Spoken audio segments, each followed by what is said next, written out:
میں سفر کی تیاریاں کی، سواری تیار کی، حضور کے مدینے کا سفر باندھا۔ چلتے چلتے راستے میں سواری انتقال کر گئی، بلال نے رکنے کا نام نہیں لیا، دوڑتے دوڑتے پیروں میں چھالے پڑ گئے، حضور کے مدینے آ کر کے رکے ہیں۔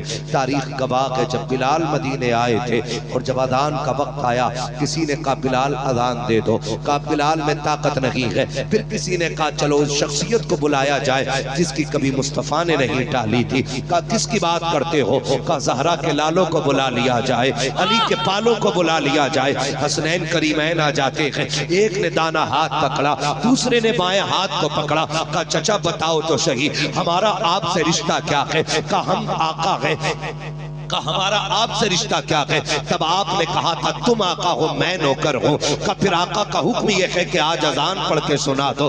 جب شہزادوں نے اتنا کہا ہے، حضرت بلال جب میزانہ پہ آئے ہیں، اس مقام پہ آئے جہاں مصطفیٰ کے سامنے اذان پڑھا کرتے تھے، بلا وجہ میرے امام نے نہیں کہا تھا حرم کی زمین اور قدم رکھ کے چلنا، ارے سر کا موقع ہے او جانے والے، اور کسی نے تڑپ کے کہا تھا سنبھل کر پاؤں رکھنا حاجیوں، شہر مدینہ کے کہیں ایسا نہ ہو سارا سفر بیکار ہو جائے۔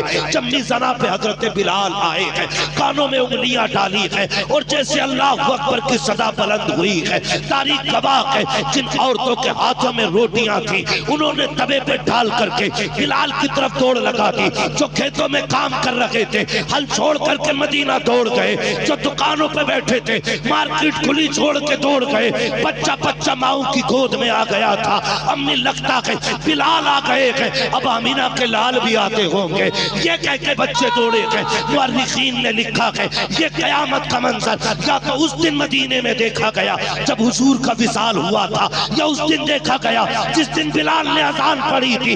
حیرت کی بات ہے یار، جاؤ کبھی مدینے ان در و دیوار کو اس نظریے سے دیکھنا کہ ان گلیوں سے میرے مصطفیٰ گزرتے تھے، کلیجہ باہر نکلنے کو تیار ہوگا۔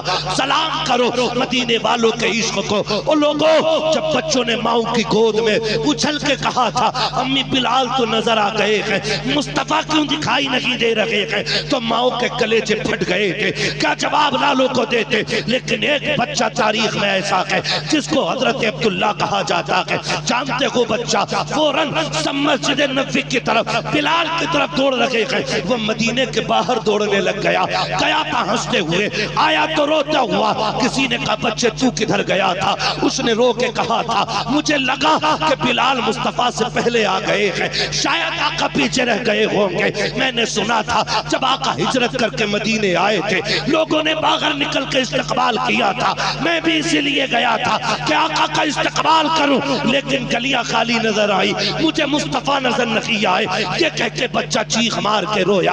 عجیب منظر تھا مدینے کا، حضرت بلال اذان پڑھ رہے ہیں، ان لوگوں کے درد کا عالم یہ تھا، کوئی محراب سے لپٹ کے رو رہا ہے، کوئی مسجد نبوی کے ستون سے رو رہا ہے، کوئی صفوں پہ بے ہوش پڑا ہے، کوئی ایک دوسرے کے کندھے پہ ہاتھ رکھ کے تسلی کی خاص گار ہے۔ خدا کی قسم تاریخ گواہ ہے بلال کی زبان سے جملے نکلے اللہ اکبر اللہ اکبر، ایک چیخ تھی، ایک قیامت تھی مدینے میں، اشہد ان لا الہ الا اللہ۔ اور جب بات آئی مصطفیٰ کے نام پہ حضرت بلال اشہدو کہہ کے اشہد انہ کہا اور خاموش ہو گئے، پھر آپ نے اشہد انہ کہا پھر خاموش ہو گئے۔ کسی نے سمجھا شاید بلال کو اذان یاد نہیں رکھی اس لیے لقمہ دیا، لیکن جیسی لقمہ بلال نے لیا ہے، جیسی لفظ محمد کہا ہے اور دیکھا مصطفیٰ کے مصلی کی طرف خالی تھا مصلی، بلال بے ہوش ہو کے گر جاتے ہیں۔ قیامت کا منظر ہے، اٹھے کہ حضور کے روزے پہ آئے اور کہا یار ایسے یاری نہیں نبھائی جاتی ہے،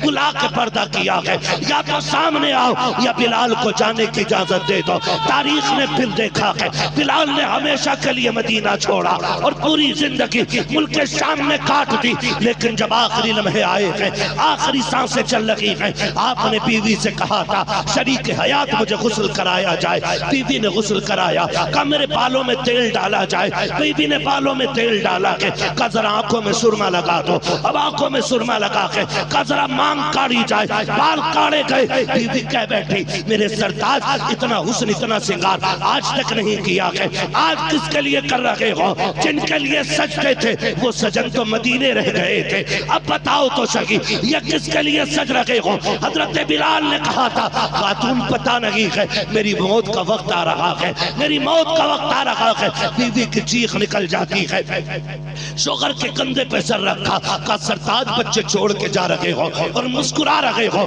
مجھے بیوہ کر کے جانے کی بات کر رہے ہو اور مسکرا رہے ہو کیوں؟ کہا تو نہیں جانتی ہے جس یار کے عشق میں تڑپتا رہا ہوں, ادھر موت آئے گی ادھر اس کے جلووں کی زیارت ہو جائے. جواب نعرے تکبیر, نعرے رسالت, عشق محبت, عشق محبت.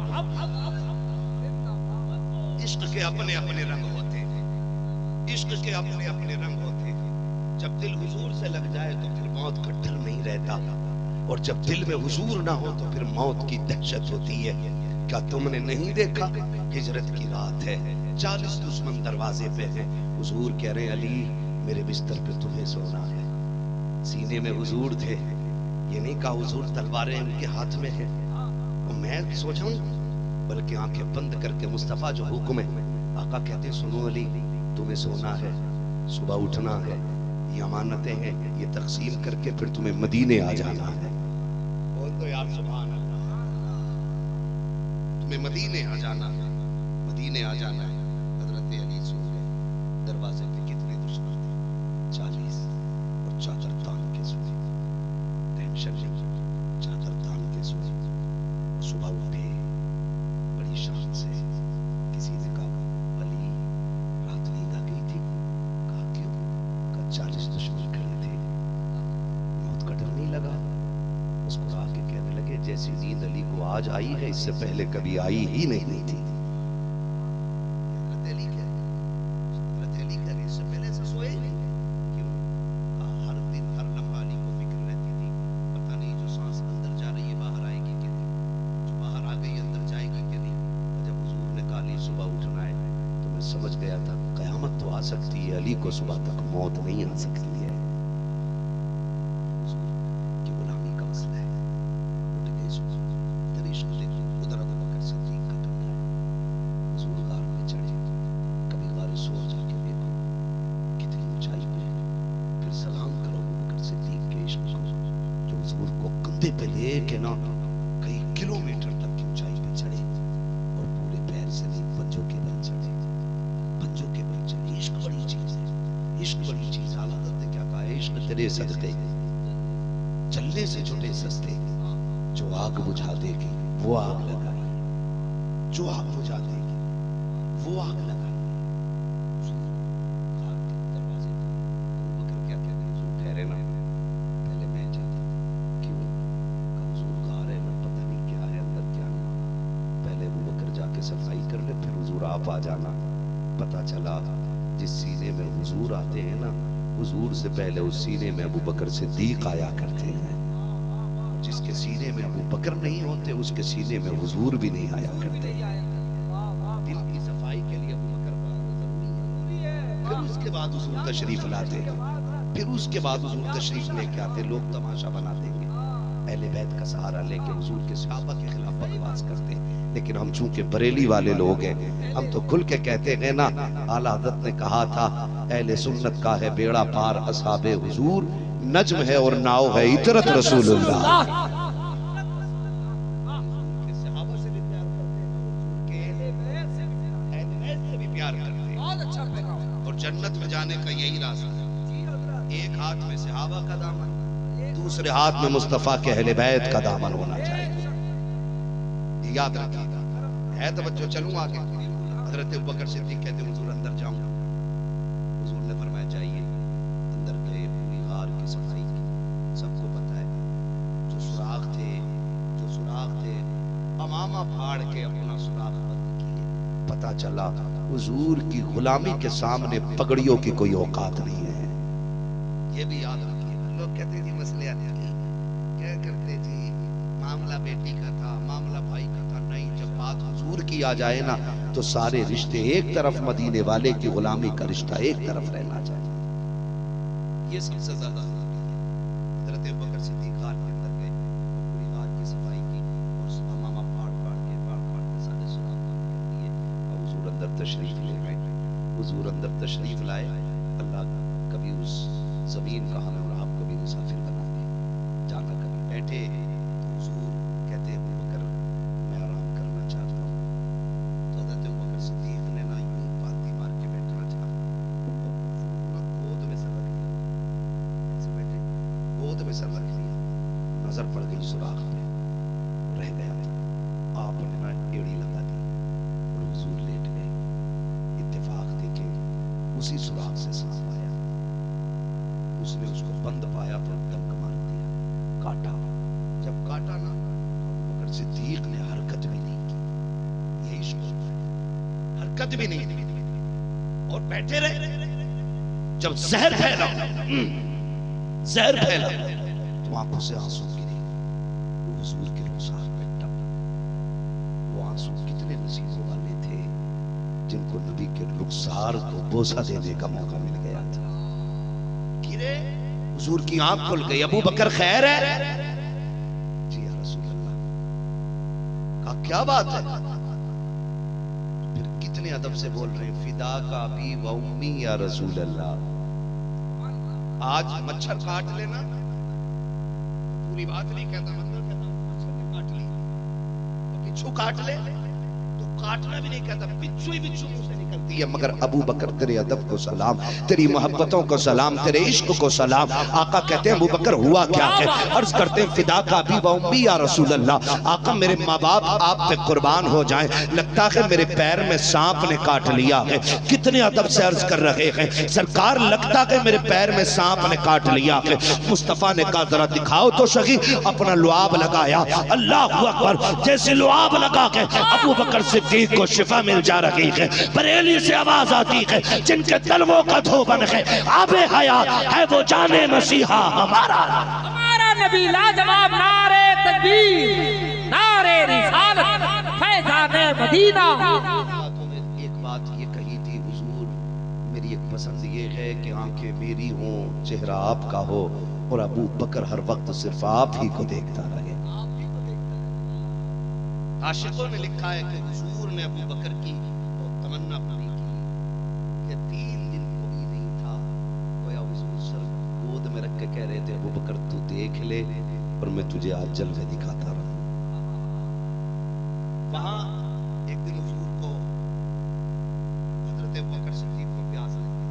لوگ باتیں کے چھوڑ گئے, طرح طرح کی باتیں ہماری سنیوں میں نا رابضی لوگ گھستے چلے. رابضی لوگ گھستے چلے, رابضیت آ رہی ہے دھیرے دھیرے اور بدزن کیا جا رہا ہے حضور کے صحابہ سے. کئی بار تو لوگ یہ کہہ دیتے معاذ اللہ ابو بکر و عمر, میری جرت بھی نہیں ہوتی میں ان کے جملے دہرا سکتا. مگر سنیں ابو بکر ہیں کون؟ ابو بکر کون ہے؟ حضور غار میں کہتے ہیں یا رسول اللہ پیاس لگ رہی ہے, پانی کس سے مانگا؟ بولیں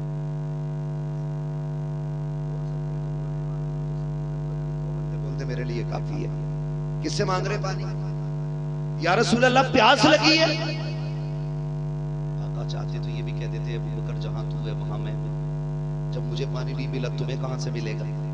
لیکن حضور سے حضور کیا کہہ رہے ہیں ابو بکر بیچ غار میں چلے جاؤ, پانی ہے. حضرت ابو بکر صدیق یہ کہہ سکتے تھے آقا غار میں نے صاف کی ہے, پیالہ کدھر ہے, پانی کہاں ہے, کچھ بھی نہیں ہے. لیکن جب آقا نے کہا نا بیچ غار میں چلے جاؤ, وہاں پانی موجود ہے. ابو بکر صدیق اپنی جگہ سے اٹھے ہیں, آئے دیکھا جہاں مصطفیٰ نے بتایا تھا وہاں پانی کا پیالہ رکھا ہوا ہے. ابو بکر صدیق نے پانی پیا, واپس آئے. جب پانی پی کر کے آ رہے ہیں آقا کہتے ہیں ابو بکر پی لیا پانی کا؟ جی یا رسول اللہ. کہا بتاؤ تو صحیح پانی تھا کیسا؟ میں پوچھنا چاہتا ہوں, آپ مجھ سے بھبنیشور میں بسلری کی بوتل لا کے کہیں بتاؤ ٹیسٹ کیسا ہے, پھر اسی پانی کے بارے میں مجھ سے دہلی میں پوچھا جائے اس کا ٹیسٹ کیسا ہے, پھر اسی پانی کے بارے میں کلکتہ میں کوئی مجھ سے پوچھے بتاؤ اس کا ٹیسٹ کیسا ہے, میں تو یہی کہوں گا نا پوچھنے کی ضرورت کیا ہے. جیسا بسلری کا ذائقہ کشمیر میں تھا, جیسا کہ بسلری کا ذائقہ دہلی میں تھا, جیسا اڑیسہ میں, جیسا بنگال میں, ویسا بہار میں, ہر جگہ پانی ایک سا ہے. مگر میرے آقا آپ بتاؤ تو صحیح, آپ نے ابو بکر سے کیوں پوچھا پوچھا کچھ تو نیا رہا ہوگا اس لیے پوچھا. آقا کہتے ہیں ابو بکر بتا تو سکی جو پانی پیا تھا وہ پانی تھا کیسا؟ ابو بکر کہتے ہیں یا رسول اللہ جب میں نے اس کو ہاتھ لگایا وہ برف سے زیادہ ٹھنڈا تھا. جب میں نے اس کو دیکھا وہ دودھ سے زیادہ سفید تھا. آقا جب ہونٹوں سے لگایا وہ شہد سے زیادہ میٹھا تھا. جب ناک کے قریب آیا وہ مشک سے زیادہ خوشبودار تھا. آقا کہتے ہیں ابو بکر پتا ہے یہ پانی کہاں سے آیا؟ ابو بکر کہتے ہیں اللہ و رسولہ عالم، یا تو خدا جانتا ہے یا اس کے کرم سے مصطفیٰ جانتے ہیں. آقا کہتے ہیں ابو بکر یہ پانی کسی عام نہر کا نہیں، اللہ نے حوض کوثر سے یہ پیالہ تیرے لیے بھیج دیا. جواب نعرے تکبیر، نعرے رسالت، فیضان اعلیٰ حضرت، اختیار مصطفیٰ، عظمت صحابہ.